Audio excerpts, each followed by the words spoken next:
I think this film is one of the most interesting anti-war statements and anti-war films which I have watched, and it's because normally, as you probably know, Truffaut said, the famous French director, that it's impossible to make an anti-war film about war, because each time you're showing the war, you somehow continue to glorificate the war. Sorry.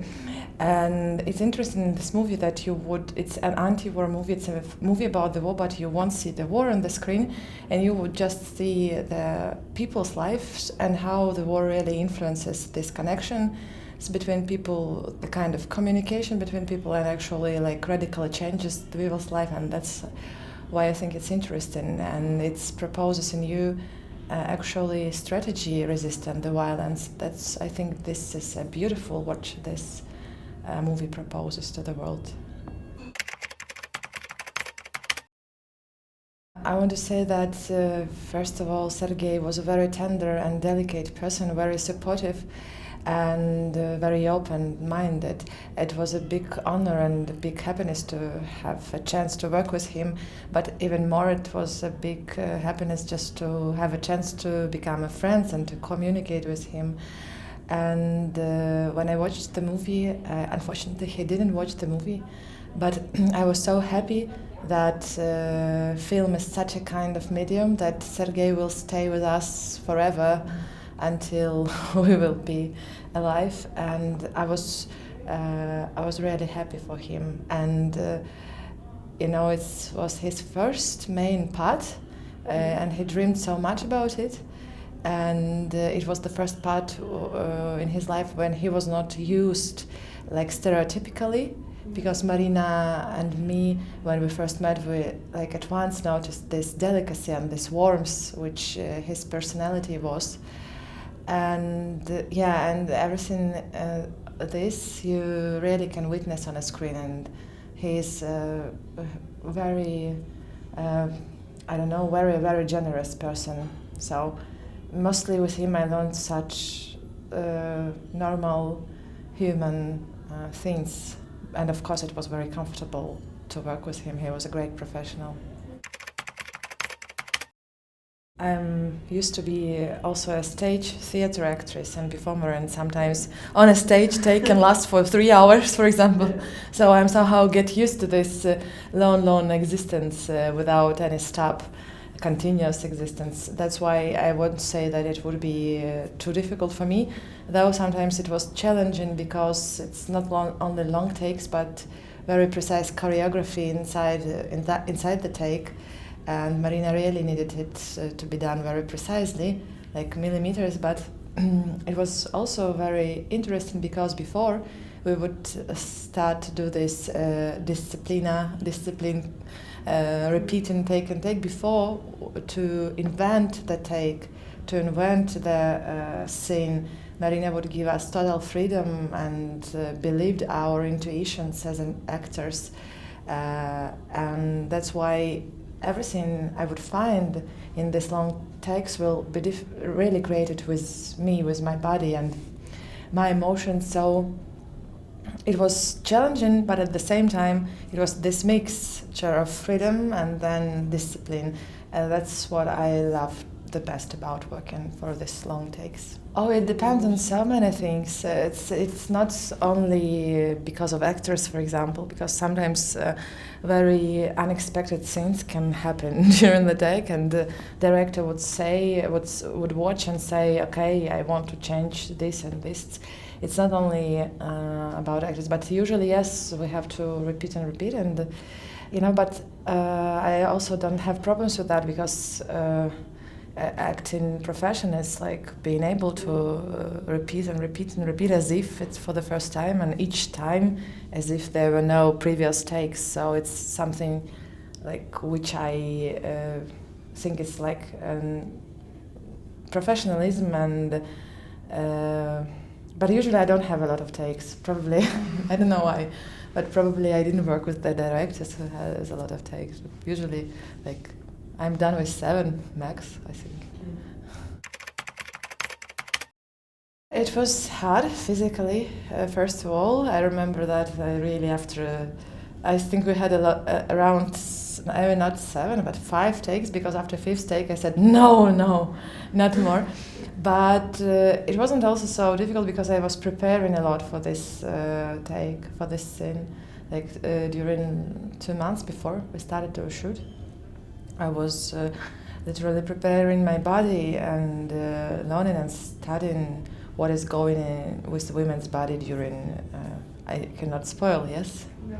Okay, what is going like physically and physiologically, and what muscles work, and etc. etc. So yes, it was challenging, but I was like really well prepared for it. So.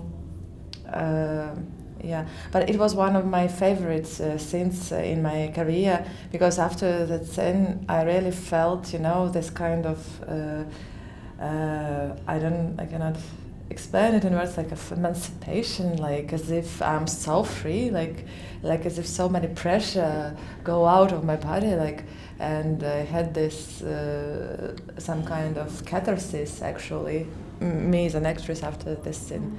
So it was challenging, but somehow probably I enjoy challenges. Yes. Usually it's an issue, it's a problem, because usually in times of war, or if you will look, a representation of war is mostly male, masculine, heroic representation of war, which is not always truth. At some point of war, probably it's okay, but mostly we have this kind of representation of war, and it's always not enough to have another perspective. I don't even say only generally another perspective, but actually another perspective of representation of war. It's a big question for me right now as an artist. How should I work with this topic? How should I escape actually reproducing stereotypes, and, as I mentioned before, reproducing something that will only continue war narratives and not really change the visual language, because cinema is, first of all, visual language. And yeah, that's why I also think this film is really nice, because it's trying to change the game and to change the perspective from which we are witnessing what war is and what war impact on people's life can be. And I also appreciate this so much. Yeah, and also this film proposes this new kind of strategies how to resist the logic of war. And it's also nice that it's like a new kind of resistance, because normally war is portrayed as you have to show your force and you have to fight and you have to use, of course, for example, now I understand that Ukrainian soldiers fight and they have to defend us, and it's like an action of self-defense, and of course you need to use power, but in this film you can see this resistance, which can be called like resistance to logic of war, with like some tender and caring practices. What can be more beautiful? In art, actually, it's very interesting why I also like the movie.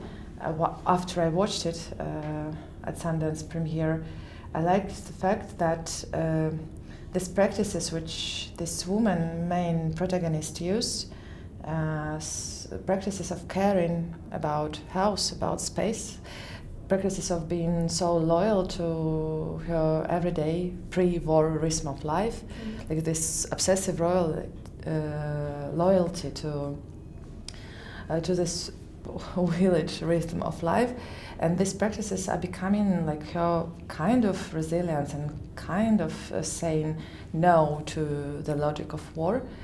And I found it interesting because usually and mostly when you meet some, again, representation of resilience on stage or on screen, normally it's also some act of bravery or something that really will shock you, if we watch it. And here resilience is becoming this quiet, tender resilience, and I like it so much because sometimes I feel in art these shocking practices do not work anymore, and you have to find new languages, and you have to invent these new languages. So I liked it so much that my protagonist wasn't like, you know, the stereotypically strong woman. Like, she is strong, but in some other way, in some other crazy way, and her practices of resistance are tender and caring.